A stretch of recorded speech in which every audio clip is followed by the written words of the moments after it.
कांग्रेस सांसद सुखदेव भगत ने केंद्र सरकार पर सरना धर्म कोड को नज़रअंदाज करने का आरोप लगाया।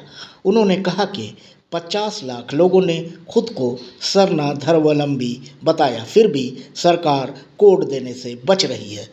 कांग्रेस नेताओं ने चेतावनी दी कि अगर सरना कोड लागू नहीं हुआ तो सड़क से लेकर सदन तक आंदोलन होगा।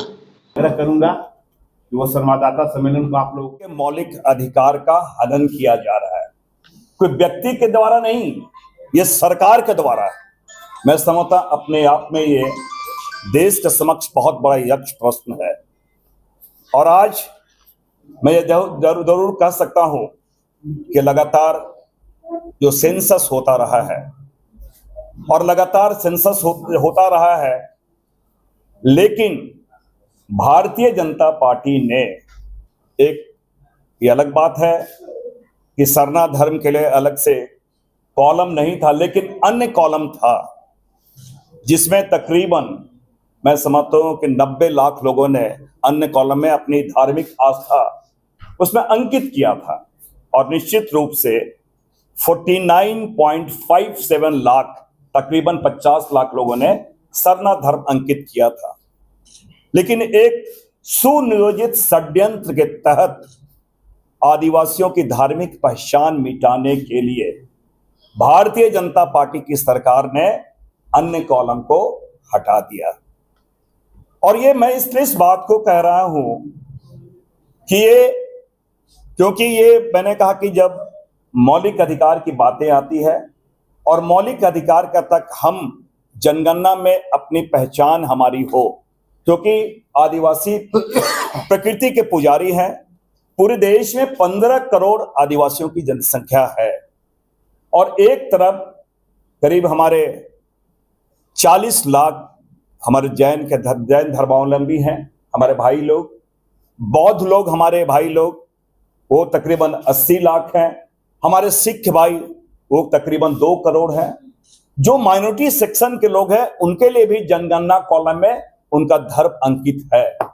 लेकिन मैंने कहा कि इतनी बड़ी विडंबना है कि 15 करोड़ आदिवासियों के लिए जो प्रकृति के पुजारी है, क्या उनके धार्मिक पहचान, उनकी धार्मिक आस्था, उनकी धार्मिक परंपरा उसको सरकार सीधे गौण करती है।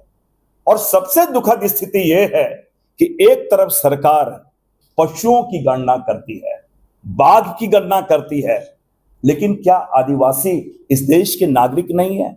क्या आदिवासियों की स्थिति जानवरों से भी बदतर है? या सरकार उनको इस रूप में समझती है कि उनकी कोई धार्मिक स्थान, धार्मिक पहचान, धार्मिक आस्था, उनके पाहन, उनके पुजार, उनका सरना स्थल, उनका कोई महत्व नहीं है? तो इसलिए हम लोगों ने मांग किया है। और बहुत ही मैं एक बात कह सकता हूं, हमारे जननायक आदरणीय राहुल गांधी जी ने बहुत ही बड़े राष्ट्र के पैमाने पे उन्होंने स्वीकार किया। उन्होंने कहा कि हमारी सरकार आएगी तो हम सरना धर्म कोड देंगे। और साथ ही साथ हमारे खड़गे जी ने भी हाल के दिनों में रांची में भी उन्होंने कहा हम सरना धर्म कोड देंगे। और मैं एक बात और कहना चाहता हूं, कांग्रेस पार्टी लगातार इनके प्रति कितने संवेदनशील है। 2014 का मैनिफेस्टो उठा के देख ले, झारखंड का, उसमें भी सरना धर्म कोड देने की बातें आई है। मैं कांग्रेस का विधायक रहा, कांग्रेस का प्रदेश अध्यक्ष रहा। आपको मैं बता दूं, 2018 में माननीय मुख्यमंत्री रघुवर दास जी थे, मैंने वहां पे प्रश्न किया, कोई उसके बारे में कोई लॉजिकल जिसे कहा जो कोई रिप्लाई नहीं आया। फिर मैंने नीतिगत प्रश्न 4 फरवरी 2019 को मुख्यमंत्री प्रश्नकाल में मैंने स्पष्ट रूप से पुनः मैंने सरना की बातें की, सरकार मौन। आज भी जब वहां पे उसके बाद मैं बता दूं कि 2024 में देश के सर्वोच्च पंचायत में 22 जुलाई 2024 को मैंने सरना धर्म कोड की मांग की, सरकार मौन। तो क्या सरकार कुंभकर्ण नींद में सोई हुई है? आदिवासियों की पहचान, आदिवासियों के बारे, एक तरफ तो सरकार सबका साथ, सबका विकास की बात करती है, लेकिन आदिवासियों के विनाश की वो बात कर रही है, ऐसा लगता है। क्योंकि यही सरकार है, वो आज भी कुंभकर्ण के नींद में सोई हुई है। मैं आपको आपके माध्यम से मैं उम्मीद करता हूं कि इनकी जो मांग है इसलिए मैंने कहा कि इस मांग के लिए ना तो कोई संविधान संशोधन की आवश्यकता है, ना नीति आयोग से कोई परमिशन लेने की आवश्यकता है, ना कोई अलग से बजट का प्रावधान करने हैं। और मैंने इसे रजिस्ट्रार जनरल से भी मैंने जाके बातें की है, मैंने सारी बातें की है।